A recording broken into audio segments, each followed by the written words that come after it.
আদ-দুনিয়া মাজরাতুল আখিরাহ, দুনিয়া হচ্ছে আখেরাতের বাজার স্বরূপ। দেখুন, আপনাকে যদি খেতে হয়, আপনার জীবন যদি ঠিক রাখতে হয়, আপনার শারীরিকভাবে যদি আপনি সুস্থ থাকতে চান, তাহলে অবশ্যই আপনাকে খেতে হবে। আর খাওয়ার জন্য আপনাকে বাজার করতে হবে। তো বাজারে যাওয়ার পরে আপনি বাজার করে নিয়ে আসবেন, এরপরে বাড়িতে আসার পরে রান্না করবে, তারপর আপনি খেতে পারবেন।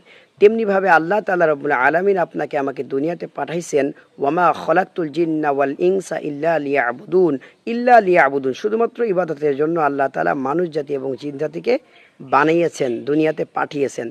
তাহলে আপনি আর আমি যদি দুনিয়াতে থাকা অবস্থায়, আল্লাহ রসুল বলেন যে আর দুনিয়া মাজরাতুল আখিরা, যে দুনিয়া হচ্ছে আখিরাতের খ্যাত স্বরূপ, বাজার স্বরূপ। তো খ্যাত স্বরূপ, তো এইখান থেকে খ্যাতের থেকে আপনি যা রোপণ করে, যা অর্জন করে নিয়ে যেতে পারবেন, যেই বাজার করে নিয়ে যাইতে পারবেন, এইটা কিন্তু কাল কিয়ামতের ময়দানে আল্লাহ তাআলা যখন ঘোষণা দিয়ে দিবে, বান্দা জান্নাতের মধ্যে যাও, জান্নাতের মধ্যে যাওয়ার পরে আপনি এই নাজ নিয়ামতগুলো কিন্তু ভোগ করতে পারবেন।